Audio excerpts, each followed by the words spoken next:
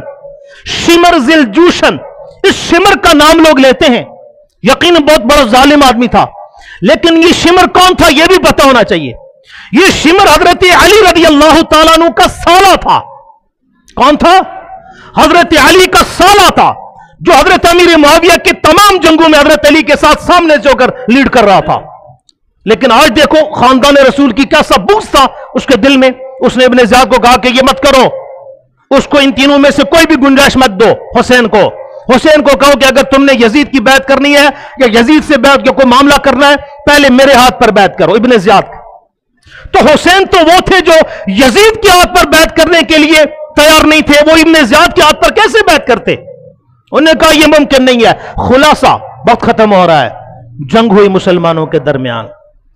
حضرت حسین رضی اللہ تعالیٰ عنہ کو 72 لوگ ہیں، سامنے 4000 5000 10,000 کا لشکر ہے، ان کا آپس میں تقابل ہی کیا تھا جی؟ 72 لوگ اور دوسری طرف 4000 5000 یا 10,000 لوگ ابن زیاد کی طرف سے آگے شہید کر دیا گیا حضرت حسین کو، ان کے سارے خاندان کو شہید کر دیا گیا۔